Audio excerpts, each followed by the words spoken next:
மாமல்லபுரத்தில் விஜய் தலைமையில் தாவேக்க செயல் வீரர்கள் கூட்டம் நடைபெற்று வருகிறது. கூடுதல் விவரங்களோடு நிகரார் செய்தியாளர் விஷ்ணு. வணக்கம். விவரங்கள். சென்னை மாமல்லபுரத்தில் இருக்கக்கூடிய சென்னையை அடுத்து இருக்கக்கூடிய அந்த மாமல்லபுரத்தில் தமிழக வெற்றி கழகத்தின் செயல் வீரர்கள் கூட்டம் என்பது தற்பொழுது தொடங்கி நடைபெற்று வருகிறது. தலைவர் விஜய் தலைமையில் தொடங்கி இருக்க கூட்டத்தில் 2000க்கும் மேற்பட்ட நிர்வாகிகள் தற்பொழுது பங்கேற்றிருக்கிறார்கள்.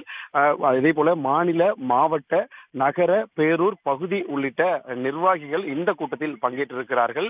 இந்த கூட்டத்தை பொறுத்தவரை ஒரு முக்கியமான முடிவுகள் எடுக்கப்படக்கூடிய கூட்டமாக இது பார்க்கப்படுகிறது. கிட்டத்தட்ட 38 நாட்களுக்கு பிறகு ஜனநாயகன் சென்சார் பிரச்சனை, அதே போல கரூர் சம்பவத்திற்காக விஜயின் சிபிஐ விசாரணைக்கு பிறகாக விஜய் அவர்கள் 38 நாட்களுக்கு பிறகு இந்த கூட்டத்தில் பங்கேற்று தற்பொழுது பேச இருக்கிறார். மிக முக்கியமாக அரசியல் கட்சிகள் தங்களுடைய கூட்டணி நிலைப்பாட்டை 90% இறுதி செய்த நிலையில் தமிழக வெற்றி கழகம் தற்பொழுது வரை இந்த கூட்டணி கட்சிகளை இறுதி செய்யாத நிலை ஒன்று ஏற்பட்டிருக்கிறது.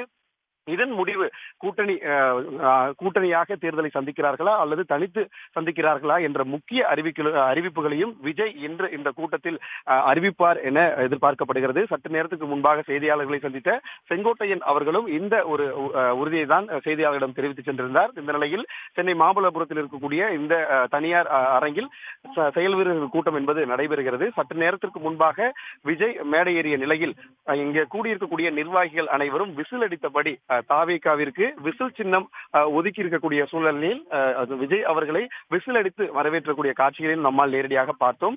அது மட்டுமின்றி அரங்கிற்குள் சென்ற பலரும் நிர்வாகிகள் தங்கள் கைகளில் விசில் எடுத்துக்கொண்டு விசில் அடித்தபடியே அரங்கிற்குள் சென்ற காட்சிகளையும் பார்த்தோம். தற்பொழுது இந்த மேடையில் மாவட்ட செயலாளர்கள் மற்றும் முக்கிய மாநில நிர்வாகிகளை விஜய் மேடையேற்றிருக்கிறார். இங்கு மேடையில் மிக முக்கியமாக இன்று மொழிப்போர் தியாகிகளின் நினைவு நாள் என்பதால் மொழிப்போர் தியாகிகளின் புகைப்படங்கள் வைக்கப்பட்டு அதற்கு விஜய் அவர்கள் தற்பொழுது மரியாதை செலுத்தியிருக்கிறார்.